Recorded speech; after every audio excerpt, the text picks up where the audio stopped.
안녕하세요. 오픈마인드입니다. 2022년이 얼마 남지 않은 가운데 내년부터 바뀌는 부동산과 관련한 세금 이슈들에 많은 관심이 쏟아지고 있습니다. 그 중에서도 특히 비사업용 토지에 대한 세법이 크게 개정될 수 있는 상황인데요. 지난번에 내가 가지고 있는 토지가 사업용 토지인지 비사업용 토지인지에 따라 양도세율의 결과가 바뀐다는 내용으로 영상을 올려드렸었죠.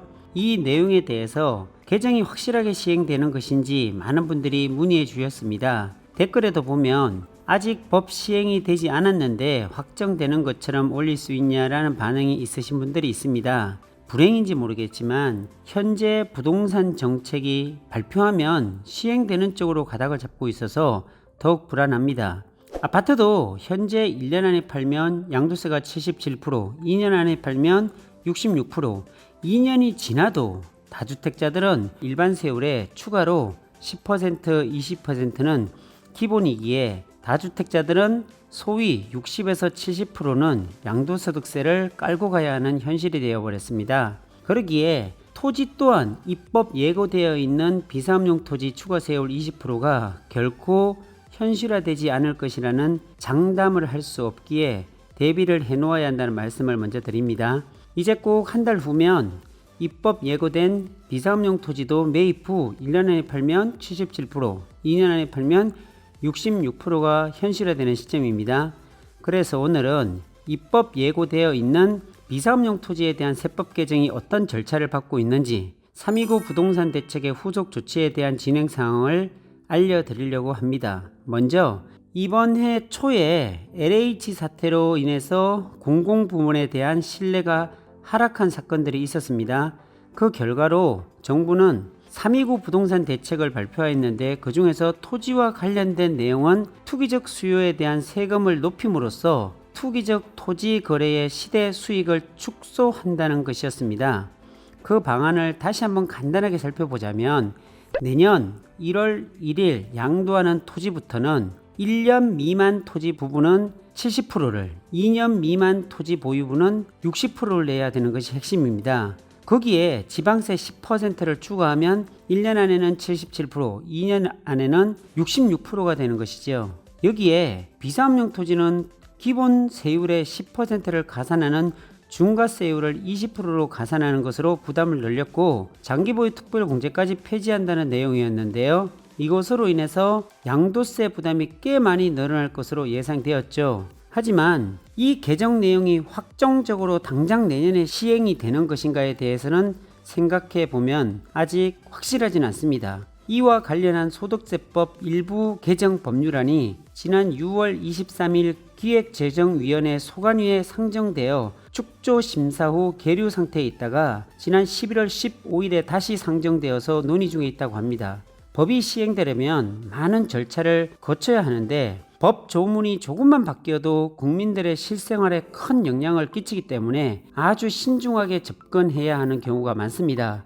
그 절차 중에서 법안 심사 소위에 회부된 법률안은 의원들의 토론을 거치고 논란이 되면 수차례 회의를 갖기도 하는데요. 이 과정에서 전문위원은 해당 법률안이 다른 법률과 충돌하지는 않은지 시행될 경우 어떤 효과가 나타날 것으로 보이는지 등에 면밀히 분석해 검토 보고를 합니다.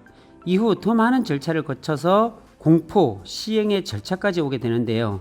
지금 살펴볼 검토 보고서의 내용은 기획재정소위 2차 회의 중 전문위원회 법률 개정안 검토 의견입니다. 첫째로 단기 보유 부동산, 그러니까 토지에 대한 양도소득세율을 인상하려는 개정안은 긍정적인 점도 있지만 전 국민의 재산권과 경제행위에 밀접한 관련이 있는 조세 구조를 변경하는 것은 공직자 및 공공기관 임직원의 부동산 부패 방지 목적과 직접적 연관성이 크지 않다는 점에서 이견이 제기될 수 있다라고 하는데 329 부동산 대책 자체가 LH 사태로 인하여 공공부문에 대한 부동산 투기 방지 대책으로 나온 것인데 전 국민의 조세를 대상으로 한다는 것이 과연 목적에 맞는가 하는 것이죠. 둘째로는 단기 보유 주택에 대한 양도소득세 세율 강화 정책의 효과성과 매물 잠김 현상 등의 부작용 발생 여부를 함께 고려하여 이 정책의 유효성이 어느 정도 입증된 후에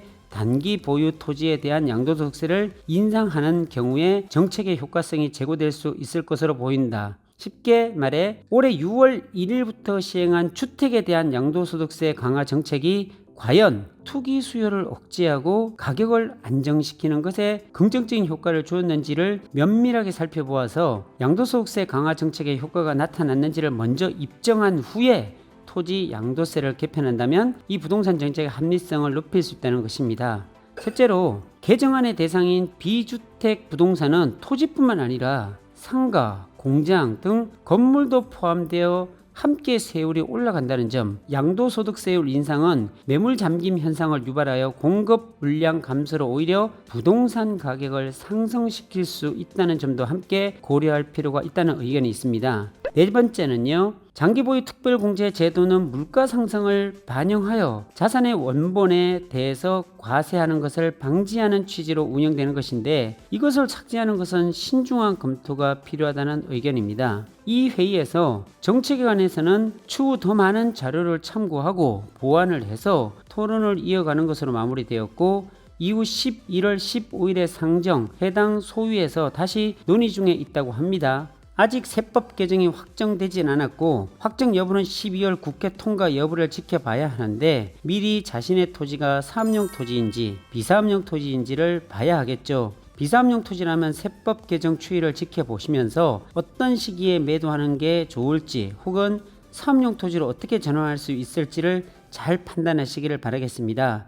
가장 중요한 것은 매입 후 2년이 지난 후에 팔면 되고, 2년이 지난 후에도 비사업용 토지이면 사업용 토지로 전환시켜 팔면 됩니다. 사업용 토지, 비사업용 토지 구별법은 이전 영상에서 올려놓았습니다. 찾아보셔서 도움이 되시기를 바라겠습니다. 그리고 장기 보유 특별공제는 사업용에서는 공제를 받을 수 있지만 비사업용 토지에서는 법안이 통과되면 받을 수 없다는 점 참고해 주시기 바랍니다. 오늘은 여기까지입니다. 감사합니다.